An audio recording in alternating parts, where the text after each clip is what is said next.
Alhamdulillah, kita teruskan kajiannya dengan menjawab pertanyaan orang tua berwasiat tapi wasiat itu bid'ah. Apakah perlu dilakukan? Jelas tidak boleh dilakukan.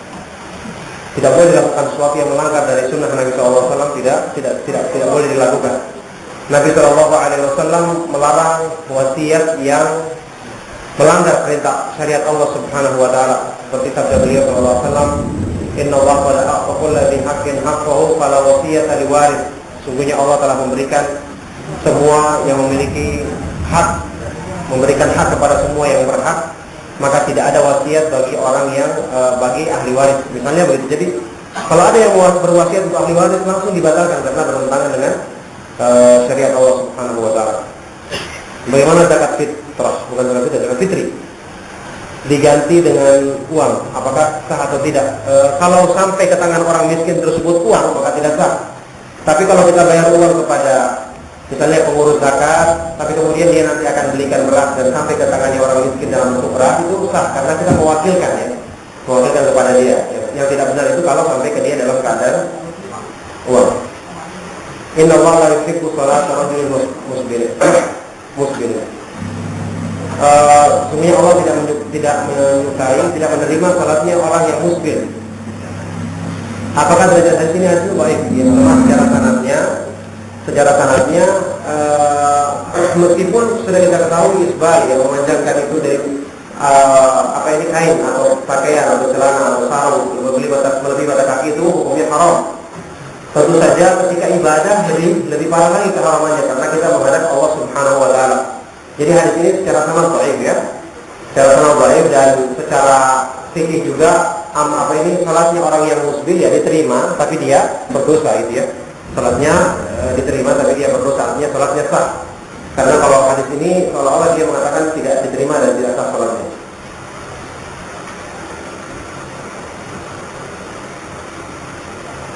Anak punya penyakit seluruh badan 24 jam. Merasa sakit seperti itu apalagi waktu sholat dan baca Al-Quran. Jadi waktu sholat dan baca Al-Quran anak paksakan tidak merasa sakit tapi sakit sekali. Jadi antara bacaan sholat, konsentrasi dan sakit tidak hilang, tidak khusyuk. Ya Alhamdulillah ibadah lainnya bisa ditingkatkan dengan rahmat Allah seperti saum, hajat dan keterangan yang menanyakan bagaimana yang khusyuk dalam melaksanakan sholat. Padahal anak sudah berusaha berdoa dan bersyukur dan mohon kepada Allah supaya bisa khusyuk dan sekarang belum bisa. Ya, jadi jawaban antum sampai sekarang belum bisa khusyuk itu menunjukkan kebaikan. Karena berarti antum merasa ibadahnya itu kurang dan akan terus berusaha memperbaikinya. Orang yang sudah merasa dirinya ibadahnya khusyuk, sudah mencapai tingkatan, seolah-olah dia sudah mencapai hal yang baik. Kalau ulama salafnya saya sampai mengatakan, "Lau anni a'lamu anna Allah taqabbala minni sajdatan wahidah, la tamannaitul mauta." Seandainya aku mengetahui Allah menerima dariku satu sujud saja, satu salat saja, aku mengangan-angan kematian saat ini juga. Ini menunjukkan ulama salaf dia tidak berani menjamin salatnya itu diterima, apalagi kita. Jadi orang mukmin yang sebenarnya dia selalu dalam takut dan berharap sampai di akhir hayatnya, termasuk ibadahnya. Salatnya dia berharap semoga diterima, tapi dia juga khawatir, maka dia terus berusaha memperbaiki. Kalau dia mati dalam keadaan seperti ini, dalam keadaan terus berusaha, terus takut dan berharap, maka justru inilah tanda-tanda orang yang meninggal dalam keadaan baik dan akan mendapatkan rahmat dari Allah Subhanahu Wa Taala. Dalam sebuah hadis yang hasan, ketika Rasulullah SAW menjenguk salah seorang sahabat yang menjelang meninggal dunia, beliau bertanya kepada sahabat ini, "Kaifa tajiduka?" Bagaimana kamu dapati dirimu? Sahabat ini mengatakan, "Wallahi inni la arjullah wa akhafu dhunubi." Ya Rasulullah, sungguh-sungguh saat ini aku benar-benar mengharapkan rahmat Allah dan mengkhawatirkan dosa-dosaku. Jadi dalam kondisi menjelang meninggal dia justru takut akan amal-amalannya, tidak bersandar kepada amalnya tapi bersandar kepada Allah. Maka Nabi SAW menjawab pada waktu itu, "Walladzi nafsi biyadi la yastami'ani fi qalbi rajulin wahidin fi mithli hadzal mawtin illa a'tahu Allahu ma yarju wa amanahu mimma yakhaf," atau wa aminahu mimma yakhaf. Demi Allah yang jiwaku di tangannya, tidaklah terkumpul dua perasaan ini, takut dan berharap, dalam hati seorang hamba dalam kondisi seperti ini, kecuali Allah akan berikan apa yang diharapkannya dan Allah selamatkan dia dari apa yang ditakutkannya. Jadi justru kalau kita merasa kurang terus dan kita berusaha terus, itulah ciri-ciri orang-orang yang selalu mendapatkan kebaikan dari Allah karena dia selalu bergantung kepada Allah, bukan bergantung kepada amal perbuatannya sendiri. Dan Nabi SAW berkata apa ini dalam ucapan yang beliau ucapkan dalam doanya, beliau selalu mengatakan wala takilni ila nafsi tarfata aini. Ya Allah, janganlah engkau menjadikan diriku bersandar kepada diriku sendiri meskipun cuma sekejap mata. Anak pernah dengar Islam itu datang dalam keadaan asing dan akan pergi dalam keadaan asing pula. Apa maksudnya? Bukan dalam keadaan pergi, artinya di akhir zaman akan kembali asing. Innal Islam pada al-ghariban wa sayaudu ghariban. Asing di sini maksudnya ketika itu Islam itu yang muluknya sedikit ketika pertama kali. Asing karena menyerukan kepada tauhid, kepada Allah Subhanahu wa taala di tengah-tengah manusia yang banyak berbuat syirik. Dan nanti akan kembali asing di akhir zaman karena antum tahu sendiri, akhir zaman itu semakin jauh dari zamannya sunnah, semakin banyak keburukan-keburukan di kalangan kaum muslimin, sampai petunjuk sunnah itu asing. Diumpamakan oleh Hudzaifah ibn Yaman dalam sebuah asar, beliau pernah mengambil 2 buah batu dan mengatakan di depan murid-muridnya, hal tarawna baina hadaini al-hajaraini minan nur, apakah kalian bisa melihat cahaya di antara kedua batu ini? Maka mereka mengatakan, mana rabainahu minan nuri illa qalila, kami tidak melihat cahaya di antara kedua batu itu kecuali sedikit. Waktu itu Hudzaifah mengatakan, walladzi nafsi biyadi latadharunna al-bid'ah hatta la yura min al-haqqi illa qadra ma tarawna baina hadaini al-hajaraini. Wallahi latafshuwanna al-bid'ah hatta idza turika minha syai'un qalu turikatis sunnah. Demi Allah yang jiwaku di tangannya, sungguh-sungguh kebid'ahan itu akan bermunculan di akhir zaman sampai kebenaran atau sunnah tidak terlihat lagi kecuali cahaya seperti cahaya yang muncul di celah kedua batu ini. Wallahi, kata beliau radhiyallahu anhu, sungguh-sungguh bid'ah akan tersebar di kalangan kaum muslimin sampai jika sedikit saja daripada bid'ah ditinggalkan, orang-orang akan mengatakan turikatis sunnah, sungguh sunnah telah ditinggalkan. Jadi orang sudah salah paham, menyangka sunnah adalah bid'ah dan bid'ah adalah sunnah, itu menjadikan sunnah itu asing. Oleh karena itulah menghidupkan sunnah di akhir zaman itu pahalanya 2 kali. Pahala mengamalkannya sendiri, yang kedua pahala menghidupkannya di kalangan orang-orang yang telah melupakannya. Kata Syekh Ibnu Utsaimin,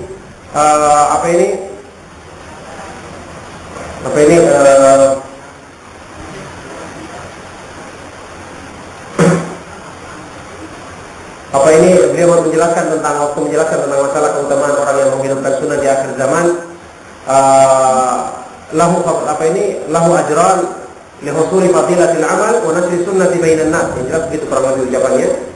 Orang yang menghidupkan sunnah itu akan mendapatkan 2 keutamaan. Pertama, mendapatkan keutamaan mengamalkannya sendiri. Yang kedua, nasri sunnati bainan nas, mengamalkan keutamaan menyebarkan sunnah di kalangan manusia yang telah melupakannya.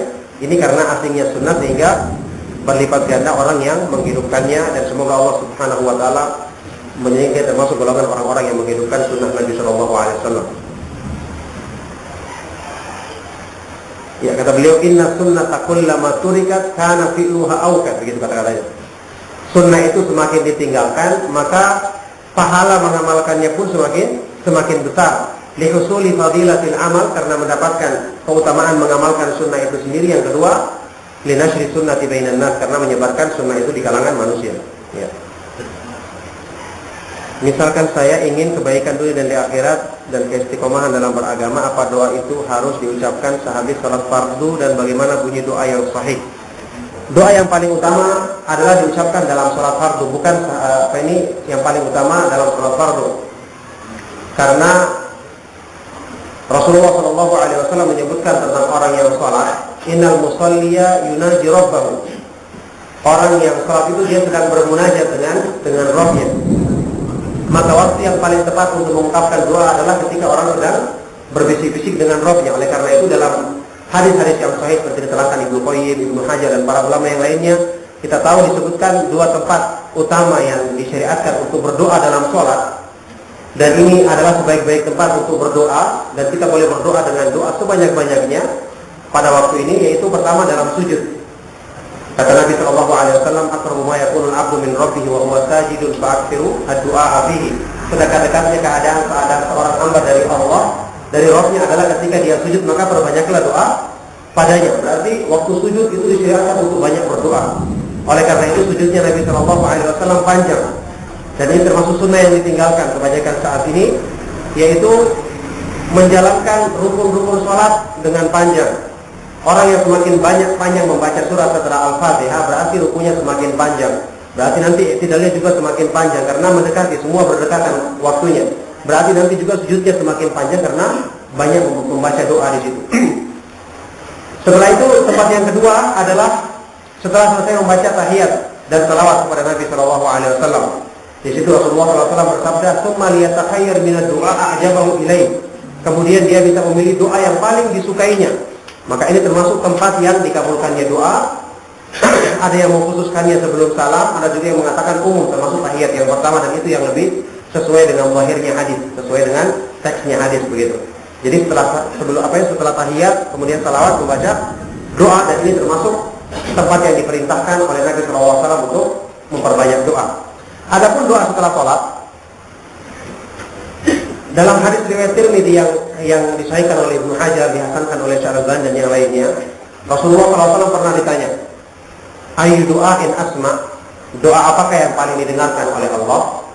Rasulullah SAW bersabda, "Doaun fi jawfil lail wa fi duhuri salawatin maktubat." Doa di tengah malam dan doa di ujung salat-salat yang wajib. Ibnu Hajar mengatakan kata-kata dubur di sini artinya setelah salat. Makanya Ibnu Hajar mengatakan dianjurkan doa setelah salat.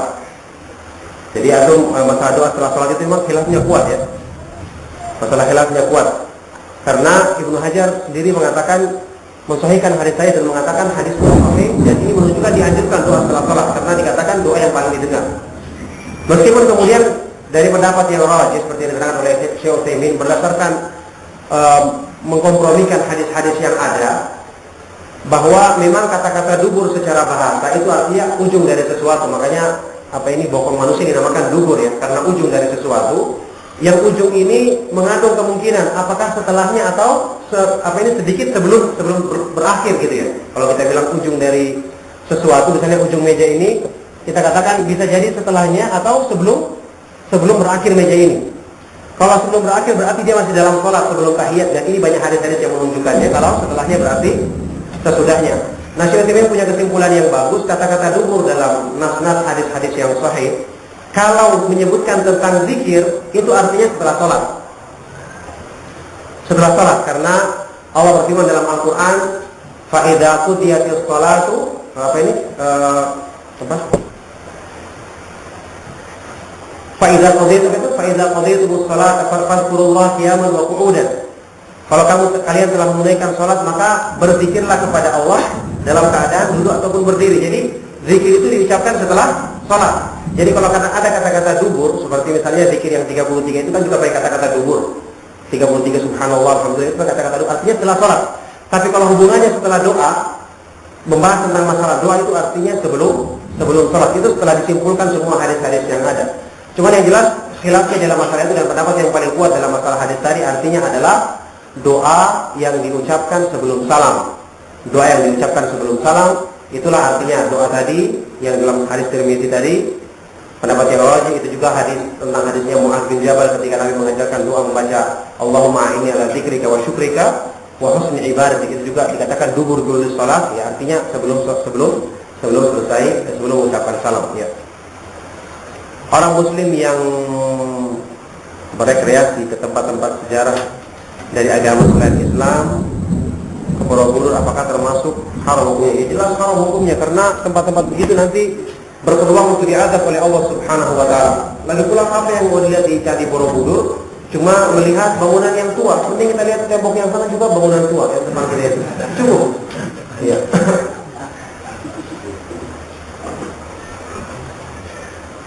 Bagaimana hukum kredit?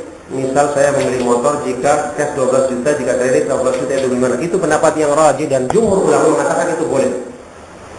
Selama kita melakukannya dan membayarnya kepada satu orang. Ada dealer, dia menjual motor cash 12 juta, 18 juta kalau kredit. Asal kita ta'yin, kita datang langsung, saya mau beli motor ini dengan kredit. Berapa harganya? Kita ta'yin, saya mau minta yang kredit 18 juta, sudah kita bayar ke dia setiap bulan, selesai. Ini tidak ada masalah. Ini disahkan oleh jumhur ulama, Syekh bin Baz, Syekh Utsaimin, Imam Syaukan dan seterusnya. Ini pendapat yang lainnya adalah boleh. Ada kendala di sebagian di kebanyakan daerah di Indonesia, saya dengar katanya memakai perantara bank. Jadi dealer kalau ada orang mau beli ke dia segera menelpon bank untuk membayar uang ke dia gitu ya, membeli, sehingga nanti orang itu transaksinya ke bank, ya kan begitu. Ini tidak diperbolehkan karena pelanggaran yang terjadi. Bank itu dia tidak memiliki barang, nanti dia membeli setelah ada orang yang membelinya. Kata Syekh Utsaimin, ini bisa merupakan hal yang membawa kepada perbuatan riba, maka dilarang untuk yang seperti ini. Maka ini yang tidak diperbolehkan. Tapi kalau langsung dengan dealernya tersebut kita bayar setiap bulan, itu tidak ada masalah, asal kita memilih waktu transaksi, jelaskan menetapkan satu, saya milih yang kredit misalnya begitu ya. Penghuni kubur disiksa karena sebab diratapi. Ini jelas hadisnya, maksudnya kalau dia tidak berpesan ya, kalau dia tidak mengingkari. Mana sabda Nabi SAW, innal mayyita la yu'adzabu bi bukai ahli alaihi. Mayat itu diazab karena diratapi oleh keluarganya. Itu kalau dia tidak mengingkari. Kalau dia mengingkari, menasihati sebelum dia meninggal, maka dia tidak diazab karena dia mengingkari perbuatannya begitu ya. Apakah tahlilan termasuk meratapi mayat? Tahlilan yang bahkan tahlilan lebih daripada meratapi mayat. Karena cukup dengan menghidangkan makan saja sudah dikatakan meratapi mayat ya. Kata salah seorang sahabat yang saya lupa namanya siapa, dia mengatakan kunna na'uddu al-istima' ila ahli al-mayyit wa sani'at at-ta'ami ba'da dafni minan niyah. Kami dulunya menganggap berkumpul di keluarga mayit dan membuat makanan setelah dikuburkan itu termasuk niyah. Adapun tahlilan lebih daripada itu, sudah berkumpul nanti makan-makan di situ, lakukan lagi yang bid'ah, maka ini lebih daripada meratapi mayat. Na'udzubillahi min dzalik.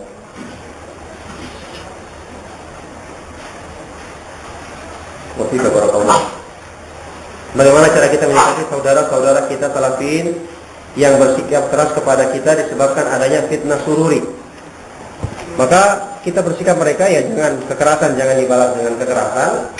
Kita berusaha mendoakan kepada Allah, semoga Allah menyatukan ikhwah salafin di atas kebenaran, di atas sunnah. Semoga Allah memberi hidayah kepada mereka yang salah. Dan alhamdulillah sudah banyak orang-orang yang sadar, orang-orang yang ternyata tidak seperti sikap-sikapnya mereka. Yang jelas jangan kita membalas fitnah dengan fitnah. Bagaimanapun mereka adalah saudara kita, yang kita berharap semoga Allah Subhanahu wa taala memberikan hidayah kepada mereka. Dan kita kalau bisa menyampaikan nasihat dengan yang baik, maka itu adalah yang terbaik. Maka ya jangan lupa berdoa kepada Allah Subhanahu wa taala sungguh-sungguh di doa-doa yang kita pilih waktunya, agar Allah Subhanahu wa taala menyatukan ikhwah salafin di atas kebenaran, karena ini adalah sebaik-baik yang bisa kita usahakan untuk saudara kita. Karena nafsu manusia bisa lebih mulia dari malaikat. Karena nafsu manusia bisa lebih hina dari binatang. Bagaimana kita menyikapi nafsu ini? Ya kita menyikapi dengan seperti saya katakan tadi, kita harus selalu mengintrospeksinya, karena nafsu itu disebutkan asalnya adalah amaratun bisu, selalu memerintahkan kepada kebaikan. Tapi kalau bisa selalu diarahkan kepada kebaikan. Nafsu asalnya selalu memerintahkan kepada keburukan ya.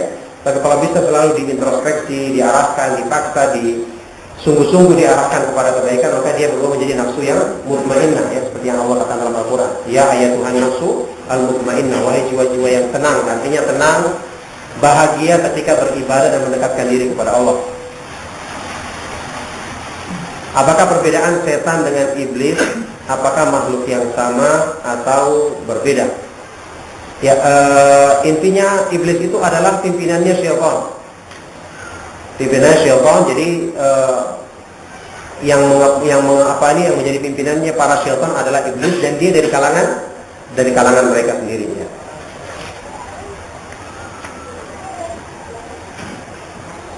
Bagaimana cara dan adab-adab dalam berdoa yang diajarkan oleh Rasulullah SAW? Adakah waktu dan tempat-tempat khusus untuk berdoa? Ya, kalau mau caranya ya panjang ya, disebutkan dalam beberapa kitab seperti kitabnya Syekh Bakar Abu Zaid tentang adab-adab berdoa, kemudian kitabnya Syekh Abdul Razak Fikih Adiyah wal Azkar juga ada adab-adab itu. Ya, di antara yang dianjurkan kita membacanya ya tentu saja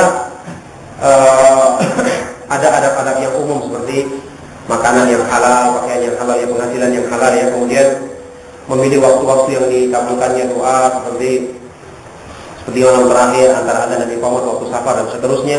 Kemudian juga membaca salawat Nabi Shallallahu Alaihi Wasallam, dan yang paling utama termasuk adalah berdoa bertawasul dengan asmaul husna, ya, walillahil asmaul husna fad'uhu biha, dan Allah memiliki nama-nama yang maha indah, maka berdoalah kepada Allah dengannya. Maka yang maksudnya berdoa kepada Allah dengan asmaul husna itu bukan berarti cuma dengan menyebut nama-namanya saja, semuanya disebut. Ini keliru. Para ulama salaf tidak mengamalkan demikian.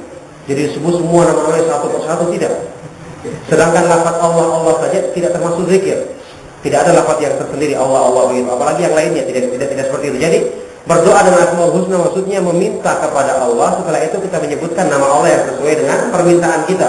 Ya Allah, ampunilah aku, sesungguhnya Engkau Maha Pengampun. Allahumma ighfirli innaka antal ghafurur ar-rahim misalnya. Ya Allah, ampunilah dosaku karena sesungguhnya Engkau Maha Pengampun dan Maha Penyayang. Ya Allah, berikanlah aku rezeki yang halal, innaka antal ar-razzaq, misalnya begitu. Sesungguhnya Engkau Maha Pemberi rezeki. Jadi kita meminta dulu kepada Allah, setelah itu kita menyebutkan nama Allah yang sesuai dengan permintaan kita.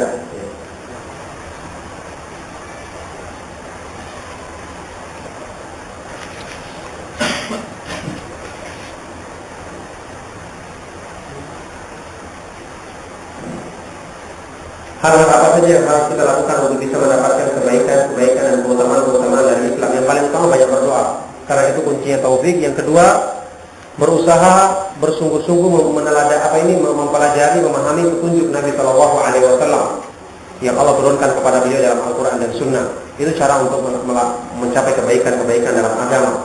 Kalau kita merasa berat terus dipaksa, itulah namanya mujahadatun nafs, ya kan? Yang kata Syekh Abdul Wahab, menundukkan hawa nafsu itu ada 4 tingkatan. Pertama, menundukkan nafsu untuk memahami agama, belajar agama. Yang kedua, untuk mengamalkannya, kemudian mendakwakannya dan bersabar dalam menghadapi semua itu. Ya. Aku diperintahkan untuk memerangi manusia hingga bersaksi. Nah, bersaksi bahwa tidak ada Tuhan selain Allah Subhanahu wa taala. Artinya di sini dalam firman Allah disebutkan tidak ada paksaan dalam meluk agama Islam. Iya, artinya hadis ini menunjukkan bahwa orang yang tidak mempersaksikan 2 kalimat syahadat, dia itu bisa diperangi. Itu pun dengan syarat-syaratnya.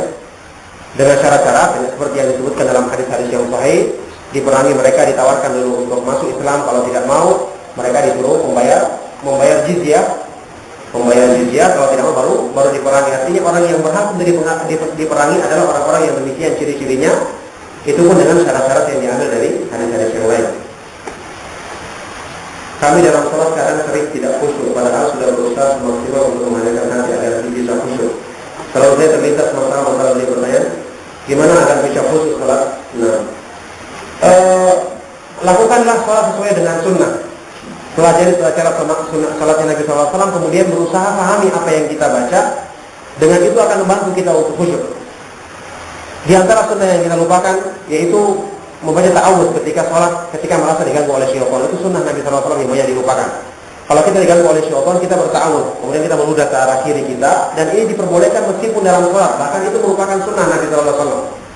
Membaca a'udzubillahi minasyaitonir rajim, kemudian meludah ke arah kiri dengan, bukan ludah, maksudnya dengan mengeluarkan angin 3 kali. Itu sunnah Nabi SAW, dan itu termasuk yang bisa mengusir godaan syaitan. Maka dengan cara seperti ini kita lakukan sunnah, cara-cara sholat yang sesuai dengan sunnah, kemudian berusaha memahami bacaan yang kita baca, itu akan membantu dalam khusyuk. Kita diperintahkan untuk sholat tahiyatul masjid setiap masuk ke masjid, hatta ketika imam sedang khutbah Jumat. Namun bagaimana jika kondisinya sedang ada kegiatan di masjid, apakah yang diberlakukan hal yang sama atau mendahulukan langsung duduk untuk menyimak kajian? Ya. Sabda Nabi SAW, "Idza dakhala ahadukum al-masjid fala yajlis hatta yusalli rak'ataini." Jika salah seorang dari kalian masuk masjid, maka tidak boleh duduk kecuali setelah dia sholat 2 rakaat. Ini sebagian ulama mengatakannya wajib hukumnya. Terbukti dengan perbuatan Nabi SAW menyuruh orang yang terlambat Jumat untuk dilaksanakan tetap sholat 2 rakaat tersebut. Sampai beliau mengatakan wal yatajawaz fihi, ini diringkas sholatnya, dilaksanakan yang wajib-wajib saja. Kalau khutbah Jumat saja yang kita tahu wajib mendengarkannya sampai dilarang kegiatan yang lain.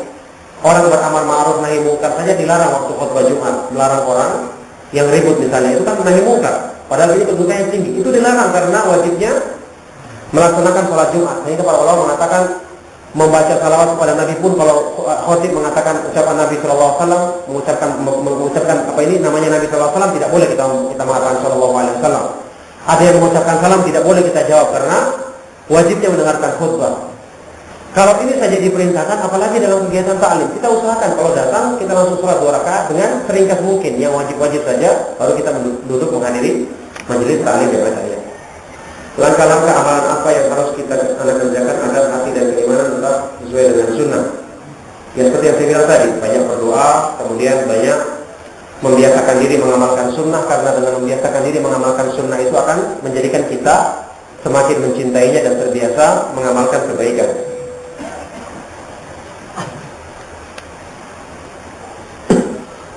Apakah artinya istilah baik atau merampas harta orang kafir, apakah ini dibenarkan secara syar'i? Ini dibenarkan kalau sesuai dengan kriterianya.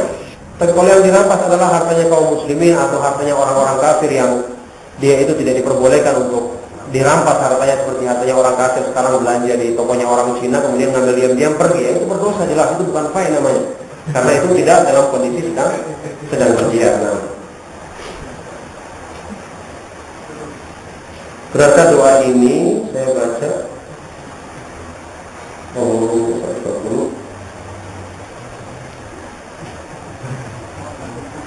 ya Allah musarrifal qulub tsabbit qalbi. Jadi ada 2 doa ini.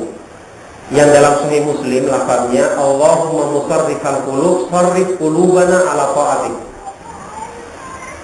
Ini hadis tersendiri. Wahai Allah yang memalingkan hati manusia, palingkanlah hati kami di atas itu selalu taat kepadamu.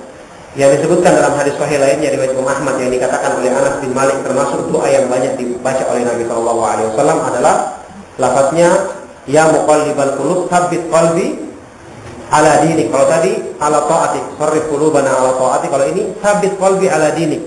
Ya Allah, zat yang membolak-balikan hati manusia, kuatkanlah hatiku di atas agamamu.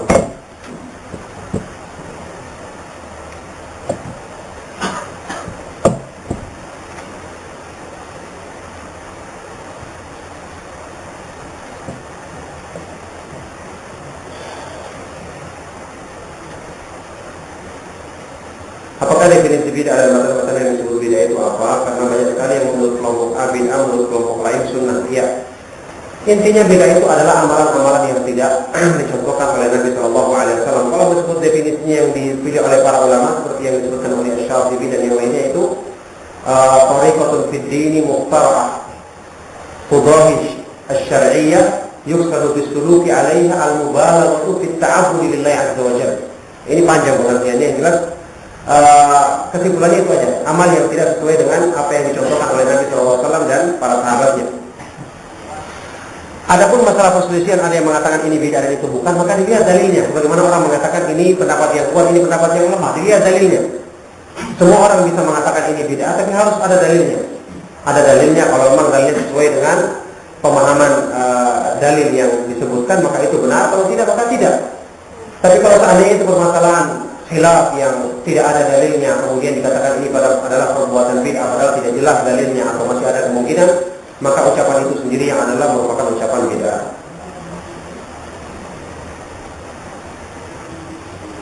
Apakah musik itu haram? Ini jelas haram. Hadis Muslim ma'ruf. La yakunanna fi ummati aqwamun yastahilluna al-hiraq wal harira wal khamra wal ma'azif.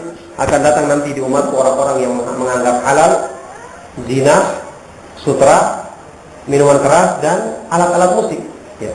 Bagaimana dengan musik di ringtone HP? Ya sama.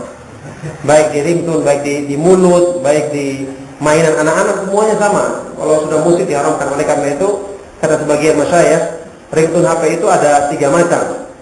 Ada yang jelas-jelas musik, ini harus ditinggalkan. Ada yang jelas-jelas bukan musik, inilah yang dipakai.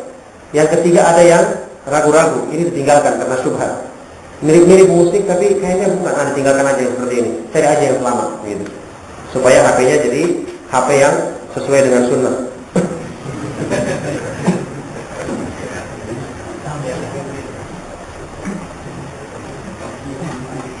Ya, yang tidak boleh kayak isinya Al-Quran, yang azan tidak boleh karena nanti bunyi dalam kamar mandi, ya itu dilarang ya. Makanya pakai yang biasa-biasa saja, kayak rintik-rintik hujan atau air misalnya, itu lebih bagus sih. jangan kaget kalau malam-malam dikira dekat laut nanti.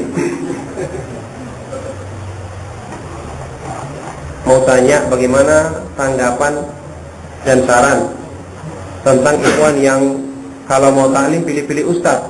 Kalau misalkan mau diajak taklim pasti tanya dulu ustaznya siapa. Kalau nggak suka mau ngaji padahal ustaznya sudah jelas sunnah. Ya katakan alhamdulillah, kalau dia memang memilih-milih ustaz yang disukainya hanya karena hawa nafsu, maka ini jelas tercela.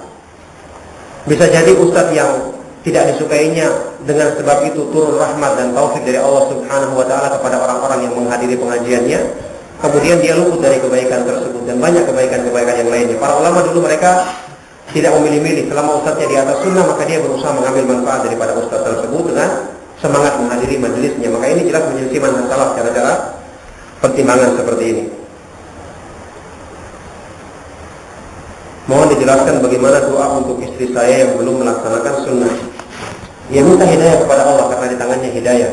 Doa sesuai dengan apa yang kita inginkan. Doa itu boleh dilapatkan dengan bahasa kita, lebih bagus dengan bahasa Arab. Jadi minta agar Allah memberikan hidayah kepada dia. Boleh kita ucapkan dalam sujud, ya Allah berikanlah kepada istriku hidayah agar dia mendapatkan sunnah. Itu boleh diucapkan dengan bahasa itu atau dengan bahasa Pekalongan juga boleh. Ini diperbolehkan karena Allah Maha mengetahui bahasa manusia dan doa itu bukan pembicaraan yang bersifat pembicaraan yang membatalkan sholat, tidak, karena kita berdialog dengan Allah Subhanahu wa taala ya. Diucap. Kalau di hati bukan doa namanya. Amal itu harus terucap, harus terlafazkan ya. Meskipun dalam sholat ya diperbolehkan pakai bahasa sesuai kita. Ya maksudnya yang keras-keras nanti didengar orang. Pelan-pelan aja itu yang dibisikkan begitu kayak baca doa-doa yang lain ya. Jadi sebagian orang menyangka kalau pakai bahasa Indonesia itu membatalkan sholat karena mereka salah paham dengan makna hadis inna hadhihi shalat la yasluhu fiha syai'un min kalamil bashar, kata Nabi SAW. Sholat ini tidak pantas diucapkan padanya sesuatu dari ucapan manusia. Maksudnya ucapan manusia di sini ucapan di antara manusia. Kalau sholat hai gimana sama antum itu tidak boleh jelas. Ini ucapan di antara manusia atau menjawab. Tapi kalau ucapan tersebut kita bicara kepada Allah tidak mengapa dalam bahasa kita. Meskipun jelas yang paling utama adalah doa dari Al-Quran dan Sunnah dan bahasa Arab ya. Tapi kalau tidak mampu dan manusia punya kebutuhan, apakah kebutuhannya harus diungkapkan setelah pintar bahasa Arab dulu? Jelas tidak. Maka oleh karena itu pendapat yang paling kuat insya Allah yang anda juga sendiri cenderung kepadanya adalah doa boleh diucapkan dalam bahasa apa saja.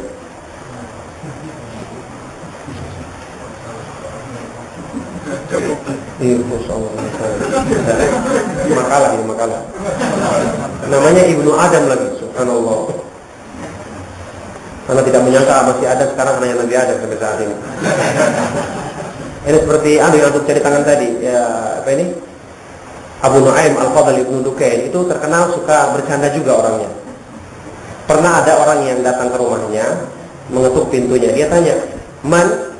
Kata yang tamu ini mengatakan, "Ana Ibnu Adam." Langsung keluar dia dipeluk. Oh, katanya saya tidak menyangka masih tersisa anaknya Nabi Adam.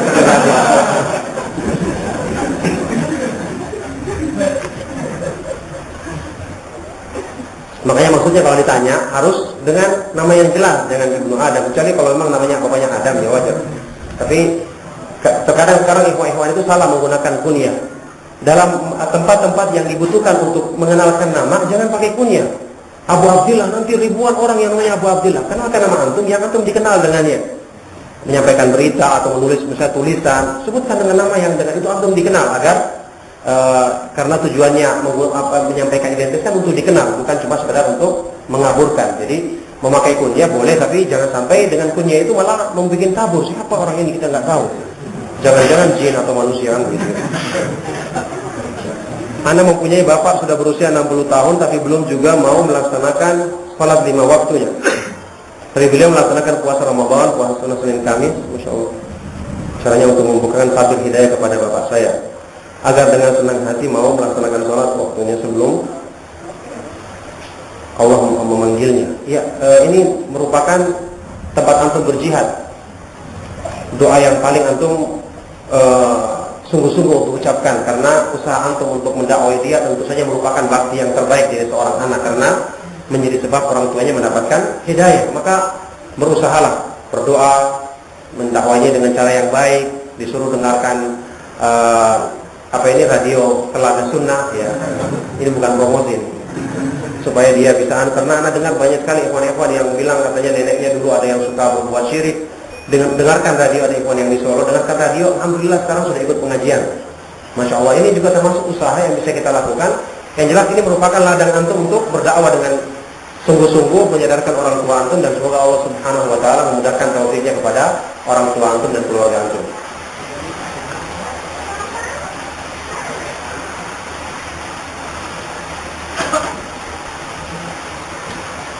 Ya, mudah-mudahan Allah memberikan rahmatnya.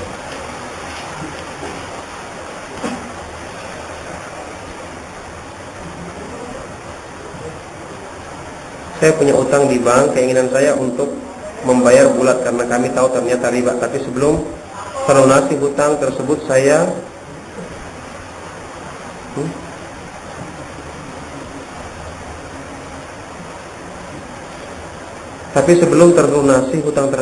saya keburu meninggal.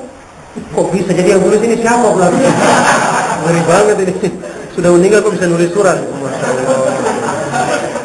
Apakah saya diampuni atau tidak? Antum harusnya kalau nuliskan sesuatu yang kurang bagus jangan pakai saya. Misalnya ada orang begini bagaimana begitu loh. Jangan ini bikin anak takut, nanti yang nulis siapa? Ya karena selama anak pengajian baru kali ini ada jin yang nulis surat gitu. Pertanyaan. Jadi ya usahakanlah untuk antum membayarnya ya. Yang jelas antum tahu sendiri bahwasanya utang itu menyebabkan terhalangnya seseorang ya, terhalangnya dari hisabnya nanti. Oleh karena itu diusahakanlah.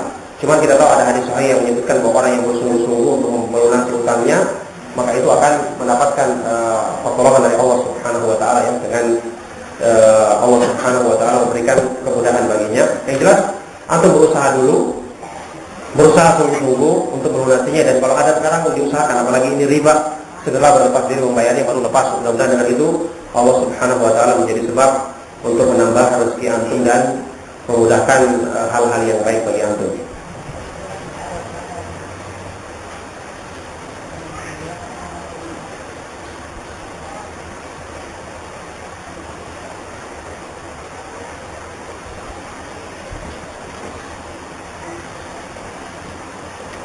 Ya, ada ayahnya yang sudah berumur 75 tahun, pikirannya sudah linglung. Seperti anak-anak suka marah-marah, apakah masih wajib melakukan salat 5 waktu?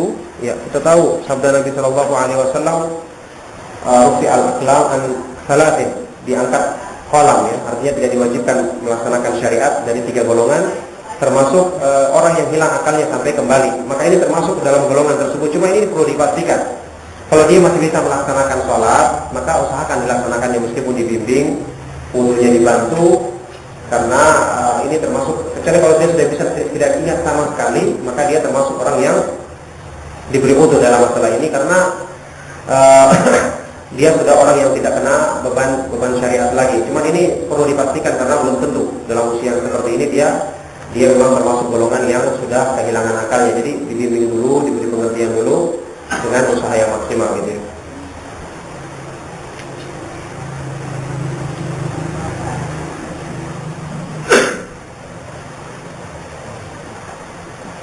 Sabda Nabi SAW, barang siapa yang dikehendaki kebaikan oleh Allah, maka dia akan dipahamkan di dalam agamanya.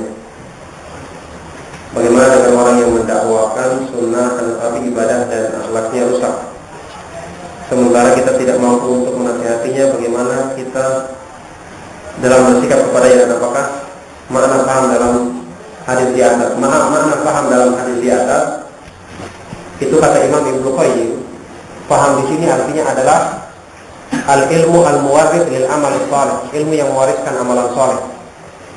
Kata beliau, inilah makna paham yang disebutkan dalam hadis ini, yaitu orang-orang yang diharapkan padanya kebaikan. Jadi bukan cuma ilmu doang dalam artian sekedar pengetahuan atau wawasan, tapi mewariskan amalan saleh. Kata beliau, seandainya yang dimaksud di sini cuma ilmu saja, ilmu al-mujarrad anil amal, ilmu tanpa amal, berarti di sini Nabi cuma menyebutkan sebagian dari ciri orang yang dikehendaki kebaikannya oleh Allah Subhanahu wa taala. Jadi kalau cuma ilmu pengetahuan, maksudnya berarti cuma disebutkan sebagian dari ciri-cirinya. Butuh ciri yang lainnya, itu mengamalkannya. Tapi kalau maksudnya adalah ilmu yang mewariskan amal, maka ini berarti disebutkan keseluruhannya. Cukup ya, sudah. Ya, kita akhiri. Semoga Allah Subhanahu wa taala memberikan manfaatnya. Sallallahu alaihi wa sallam ala nabiyina Muhammadin wa ala alihi wa ashabihi wa man tabi'ahum bi ihsan ila yaumil qiyamah. Wa akhir da'wana alhamdulillahi rabbil alamin. Subhanallah wa bihamdika asyhadu an la ilaha illa anta astaghfiruka wa